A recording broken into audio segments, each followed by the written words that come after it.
Assalamualaikum warahmatullahi wabarakatuh. Saya Fani Maulida Gustin ingin mempresentasikan tentang analisis merger Bank BUMN dari PT Bank BRI Syariah. Perbankan. Perbankan adalah lembaga keuangan yang berperan sangat vital dalam aktivitas perdagangan internasional serta pembangunan nasional.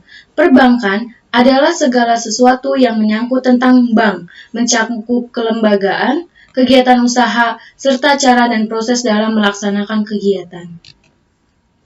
Bank. Bank adalah badan usaha yang menghimpun dana dari masyarakat dalam bentuk simpanan dan menyalurkannya kepada masyarakat dalam bentuk kredit atau bentuk-bentuk lainnya dalam rangka meningkatkan taraf hidup rakyat banyak. Merger. Merger adalah suatu proses penggabungan dua perseroan, di mana salah satunya tetap berdiri dan menggunakan nama perseroannya, sementara perseroan yang lain lenyap dan semua kekayaannya dimasukkan ke dalam perseroan yang tetap berdiri tersebut. Tujuan utama dari merger adalah efektivitas, efisiensi, profitabilitas, dan nilai tambah ekonomi. Sebelum perusahaan melakukan merger, pada umumnya salah satu atau keduanya bekerja tidak efektif, tidak mampu menghasilkan laba sesuai dengan rencana, dan tidak mampu menghasilkan nilai tambah ekonomi. Perusahaan yang sedang menurun bisnisnya adalah perusahaan yang mengalami sebuah kegagalan. Manajemen berusaha menyelamatkan perusahaan dari kegagalan melalui berbagai cara, antara lain melalui penggabungan atau merger, reorganisasi, dan restrukturisasi.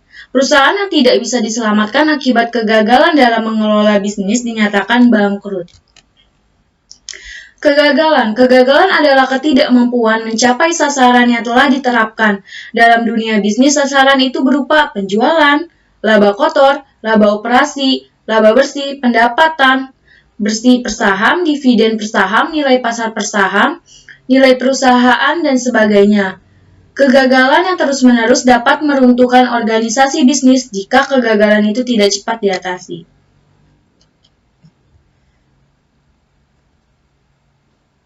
Berbagai macam kegagalan dalam perusahaan. Yang pertama ada kegagalan ekonomis atau economic failure. Yang kedua ada kegagalan keuangan atau financial failure. Laporan laba rugi Bank BRI Syariah tahun 2015 sampai 2019. Seperti yang sudah saya jelaskan tadi, kegagalan merger itu ada yang pertama itu ada kegagalan ekonomi atau economy failure, yaitu kegagalan ekonomi adalah ketidakmampuan pendapat revenue perusahaan untuk menutup beban-bebannya atau expenses. Ini artinya tingkat laba perusahaan lebih sedikit dari biaya modal atau nilai arus kas perusahaan yang sekarang lebih kecil dari kewajiban.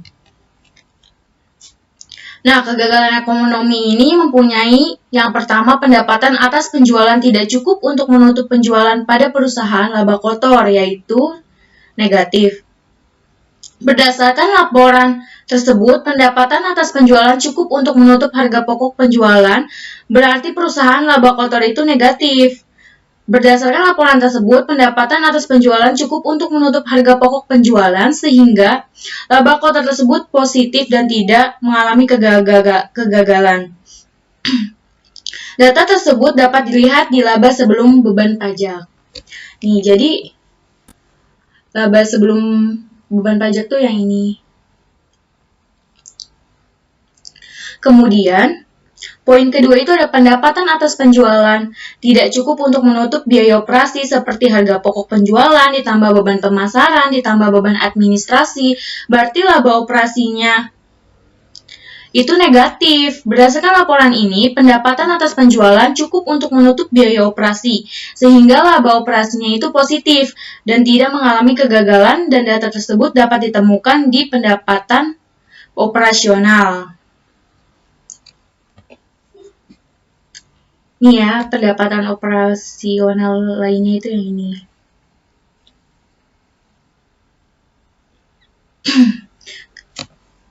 Yang ketiga, Pendapatan perusahaan tidak cukup untuk menutup seluruh badan perusahaan seperti harga pokok penjualan, ditambah harga beban pemasaran, ditambah beban administrasi, ditambah beban bunga. Berarti e-learning konteksnya ini negatif. Nah, berdasarkan laporan ini, e-learning di konteksnya ini positif dan tidak mengalami kegagalan dan data tersebut dapat ditemukan di laba sebelum beban pajak. Bisa ditemukan di sini ya, laba sebelum pajak.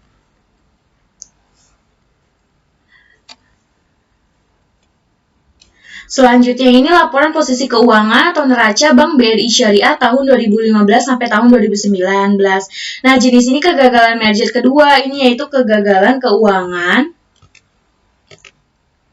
atau financial failure. Kegagalan keuangan adalah ketidakmampuan harta perusahaan untuk memenuhi kewajiban-kewajibannya. Nah, kegagalan keuangan ini mempunyai dua segi. Yang pertama itu harta lancar perusahaan itu tidak cukup untuk memenuhi semua kewajiban. Yang jatuh tempo atau perusahaan tidak liquid. Yang kedua itu seluruh harta perusahaan tidak cukup memenuhi semua kewajiban tidak likuidasi. Berdasarkan data laporan ini, seluruh harta perusahaan cukup untuk memenuhi semua kewajiban saat likuidasi. Karena jumlah harta perusahaan lebih besar dari jumlah hutang liabilitas, di sini ada jumlah asetnya atau jumlah harta lancarnya itu lebih besar.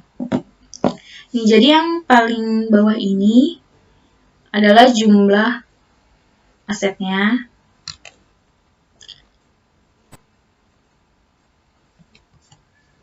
Nah, ini jumlah liabilitasnya.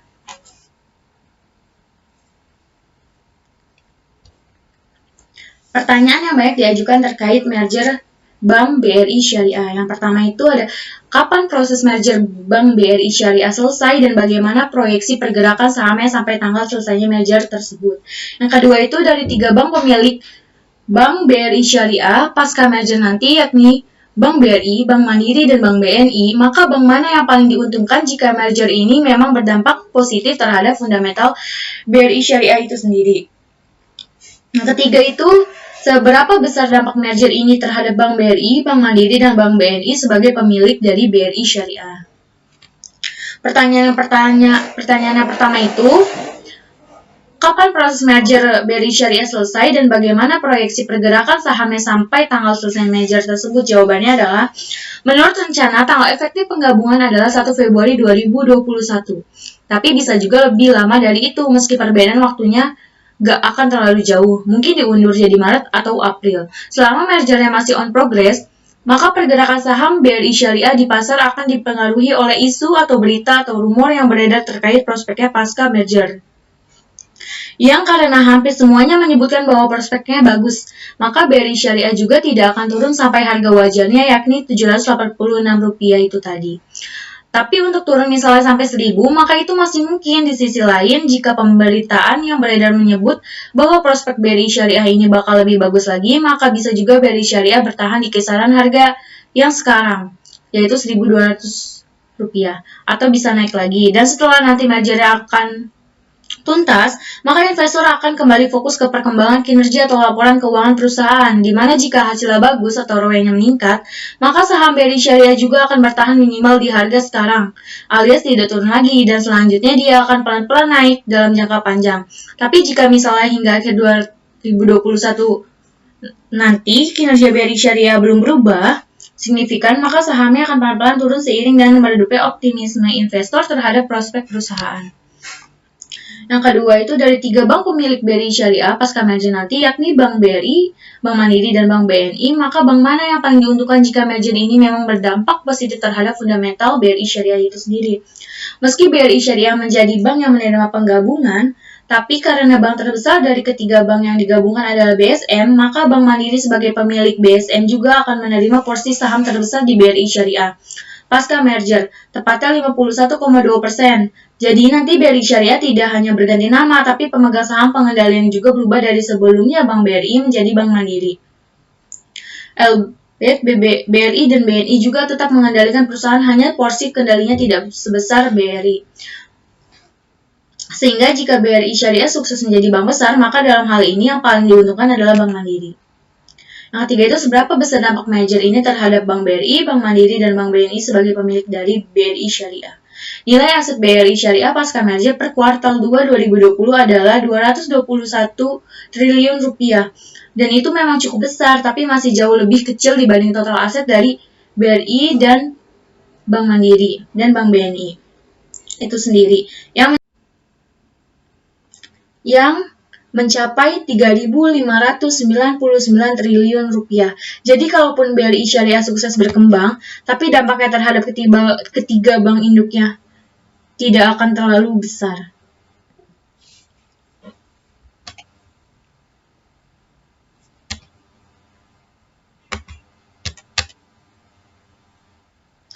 Segitu saja yang bisa saya jelaskan, kurang lebihnya mohon maaf.